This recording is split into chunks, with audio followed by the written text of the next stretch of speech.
craziest thing about having your hand crushed is that the pair of eyes across from yours never stop smiling. As knuckles are compressed, as the skin is all but torn off the top of your hand, he always has this stupid grin on his face. Even as the vein bulges from his neck, he smiles until you grudgingly mumble, "That's quite a handshake."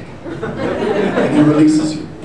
Now, as a young man, I was taught that one's masculinity is tied directly to one's handshake. That when meeting another man for the first time, no sin was more unforgivable than placing a limp fish in his hand, the dead husk of a greeting. Your grip must be firm, like the way you hold your briefcase when you walk to work, or the way you hold the handle while standing up on the bus. Some men, however, prefer a grip like a battle axe mid-swing, like ripping the head off an antelope by tugging on the antlers. Some men treat every handshake as a gladiator's death match, a test of strength, a test of will. And when I meet these men, as I often do, their tectonic plate handshakes never fail to illuminate my myriad inadequacies. Frozen there with purple fingertips, I'm reminded of the fact that I cannot stand the taste of beer. That cars confuse and frighten me. That when faced with a barbecue and a pair of tongs, I will overcook the meat every time these men attempt to squeeze the testosterone from my body.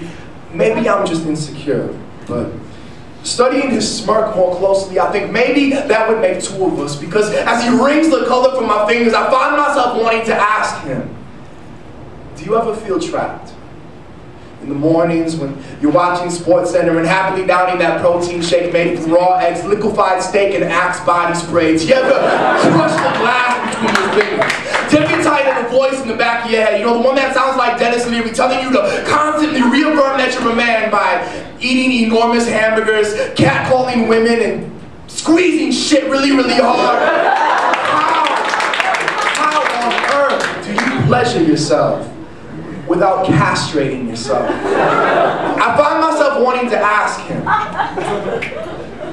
Took a second, huh? I find myself wanting to ask him, do you squeeze your wife's arm like this when you're mad at her? Ooh. Is there a teddy bear somewhere in your history being ripped away from a pair of hands that just aren't strong enough? Do you remember the first time your father would have let you hold his hand when you crossed the street? Do you remember the way he looked at you? Do you remember being handed your firstborn son and not knowing how to hold him? Do you remember squeezing his shoulders like this the first time he disappointed you? Do you remember what it was you were trying to hold on to?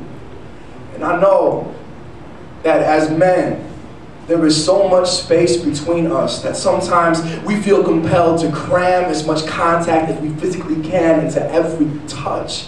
I know we've become so hypnotized by our own strength, so comfortable with crushing, we forget how incredible it can feel to let go.